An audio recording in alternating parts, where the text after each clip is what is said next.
Israel और Lebanon के बीच में सीज फायर लगातार जारी है। हालांकि इसके बाद भी हिजबुल्लाह और इजराइल के एक दूसरे पर हमले भी जारी हैं। अब आपको बताते हैं कि इजराइल और लेबनान के बीच में सीज फायर का आखिरकार प्लान क्या है। तो उस प्लान के बारे में अगर मैं शुरुआत करूं, आपको बताऊं कि किस तरीके से इजराइल दरअसल ये कहता है कि इजराइल को अपनी सुरक्षा का अधिकार है। हमला होने या खतरा दिखने पर इजराइल उसका माकूल जवाब दे सकता है, जो कि उसके द्वारा दिया जा रहा है। लेबनान में नागरिक या सैन्य ठिकाने पर हमला इजराइल की तरफ से नहीं किया जाएगा, ये उसका वादा है। देश में उग्रवादी संगठनों को लेबनान सरकार रोकेगी, ये उसकी तरफ से मांग की गई थी जब ये सीज फायर पर समझौता दोनों देशों के बीच में हो रहा था। हिजबुल्लाह और दूसरे गुटों को रोकने की जिम्मेदारी लेबनान पर है। ये कहा गया था इजराइल की तरफ से कि अगर आप हिजबुल्लाह को और दूसरे गुटों को रोक लोगे इजराइल पर हमला करने से, तो हम भी पीछे हट जाएंगे। जरूरत पड़ने पर अंतर्राष्ट्रीय सहयोग भी लेबनान ले सकता है। ये भी सुझाया गया था इजराइल की तरफ से लेबनान को कि अगर आपको आवश्यकता है तो आप अंतर्राष्ट्रीय सहयोग लीजिए, लेकिन हिजबुल्लाह को किसी तरीके से रोकिए। और अगर हिजबुल्लाह आपके काबू में है, कंट्रोल में है, वो रुक जाता है हम पर हमला करने के लिए, तो हमारे पास कोई वजह नहीं बचती आप पर हमला करने की, और हम हमला नहीं करेंगे। लेबनान की सेना और सुरक्षा एजेंसियां संप्रभुता की रक्षा करेंगी, ये कहा गया। बातचीत सफल होने पर इस युद्ध विराम को और आगे बढ़ाया जा सकता है, और ये 2 बार का युद्ध विराम है जो कि आगे बढ़ाया जा चुका है। अब आइए आपको ये बताती हूं मैप के माध्यम से कि क्या इजराइल का लेबनान को लेकर के प्लान है। तो सबसे पहला जो उसकी तैयारी है वो ये है कि इजराइल के उत्तरी हिस्से में लेबनान दरअसल मौजूद है। ये मैं आपको तस्वीरें दिखा दूं कि ये लेबनान आपको नजर आ जाएगा, ये इजराइल आपको यहाँ पर नजर आ जाएगा, और ये इनकी स्थिति है मैप के अनुसार। इजराइल के उत्तर में लेबनान मौजूद है, इसके साथ साथ गोलान हाइट्स भी है यहाँ पर,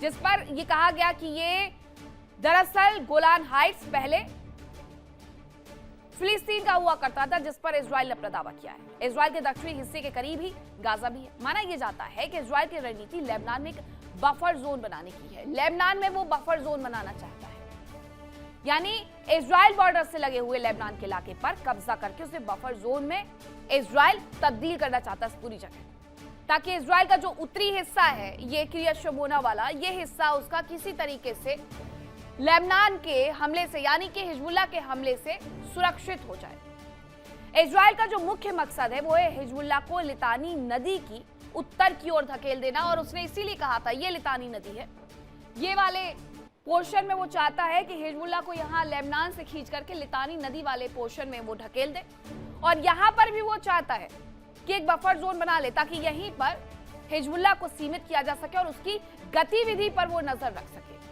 योजना के अनुसार सीमा से 5 से 10 किलोमीटर तक, इस सीमा पर 5 से 10 किलोमीटर तक यहाँ पर वो बफर जोन बना करके रखना चाहता है। इजराइल चाहता है कि हिजबुल्लाह के आतंकियों को इजराइल के बॉर्डर से दूर किया जा सके। अब आप जरा स्थिति देखेंगे, इजराइल यहाँ है और उसके बाद वो चाहता है कि यहाँ लितानी नदी पर, यहाँ से यहाँ उसको लेकर के वो आ जाए, और अगर वो इस तरीके से उसे समेट देगा तो यहाँ से हमले इजराइल तक करना उसके लिए मुश्किल हो जाएगा।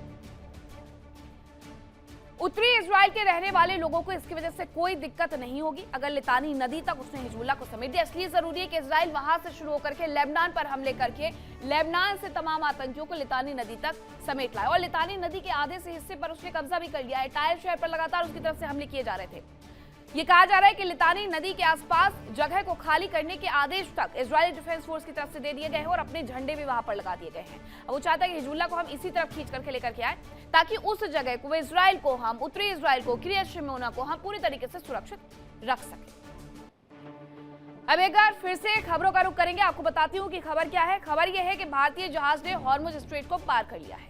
भारतीय जहाज ने एलपीजी लेकर के जो आ रहा था उसने हॉर्मुज को पार कर लिया है। नाकेबंदी के बावजूद यह सर्वशक्ति जहाज वहां से निकला है। ये भारत की कूटनीति का एक अहम हिस्सा है कि एक तरफ अमेरिका बैठा हुआ है, दूसरी तरफ ईरान भी है। नाकेबंदी अमेरिका की तरफ से लगाई गई है, बावजूद इसके हॉर्मुज स्ट्रेट को भारतीय जहाज की तरफ से पार कर लिया गया। वो एलपीजी को लेकर के आ रहा है और इसका नाम बताया जा रहा है सर्वशक्ति। ये आपको मैं एआई जनरेटेड फोटोज दिखा रही हूँ, लेकिन ये तस्वीर, ये सर्वशक्ति, आप ये समझ लीजिए कि यहाँ से भारत के जितने भी एलपीजी लेकर के ये सर्वशक्ति आ रहा है, जितने भी जहाज है वो इसी तरीके से हॉर्मुज को पार करते हुए नजर आ रहे हैं। इसके पीछे की वजह है ईरान के साथ कूटनीतिक रिश्ते, अमेरिका के साथ कूटनीतिक रिश्ते, और वो दोनों ही देश भारत को चाह करके भी रोक नहीं पा रहे हैं। अब एक और खबर है कि हॉर्मुज पर नया कानून ईरान की तरफ से बनाया जाएगा। ये उसकी तरफ से ऐलान कर दिया गया है। हॉर्मुज पर वो अपना एकाधिकार चाहता है। इजरायली जहाज पर रोक लगाने की तैयारी उसकी तरफ से की जा रही है। हालांकि उसने पहले भी कहा था कि अमेरिका और इजरायल के एक भी जहाज को वो यहां से नहीं गुजरने देगा। मसौदे को संसद में पास कराने का प्लान है। दुश्मन जहाजों को गुजरने की इजाजत नहीं होगी। पहले उसकी तरफ से ये मौखिक रूप से कहा गया था, लेकिन अब वो सीधे सीधे इस पर कानून बनाना चाहता है और कानून बना करके ये बताना चाहता है कि उसका एक अधिकार हो चुका है। वो जिसे चाहे जाने देगा, जिसे चाहे उसे रोक लेगा। और इजराइल पर तो खास तौर पर वो लगाम लगाते हुए नजर आ रहा है कि इजरायली जहाजों को तो नहीं जाने देंगे। और ये पूरा मसौदा वो संसद में पास कराने का प्लान लेकर के आया है ताकि दुश्मन जहाजों को गुजरने की इजाजत वो ना दे। लेकिन इन सब के बीच में भारत का सर्वशक्ति जहाज एलपीजी लेकर के हॉर्मुज को क्रॉस कर चुका है। ये भारत, नए भारत की कूटनीति है कि ना ईरान रोक पाया और ना ही अमेरिका नाकेबंदी के बावजूद जो ये कह रहा है कि 44 जहाजों को उसने वहां से वापस लौटा दिया है, वो भी नहीं यहाँ पर दखल दे पाया, वो भी यहाँ पर नहीं रोक पाया। और ये कोई पहला जहाज नहीं है भारत का जो इस पूरे युद्ध के दौरान गुजरा है। हर देश में जब लोगों को ये बताया जा रहा है कि आपको कितनी गैस का इस्तेमाल करना है, कितना पेट्रोल डीजल का इस्तेमाल करना है, कितना आपको पेट्रोल डीजल मिलेगा, तब उस परिस्थिति में भारत में जहाजों का आना जाना पूरे तरीके से नॉर्मल लग रहा है। लेबनान और इजरायल के बीच में सीज फायर तो हो गया, लेकिन इलाके में शांति अब तक नहीं आई है। इजरायल के लेबनान पर लगातार हमले भी चल रहे हैं। हालांकि इजरायल का दावा है कि वो अपनी हिफाजत के लिए अटैक कर रहा है और उसका निशाना हिजबुल्लाह के ठिकाने है।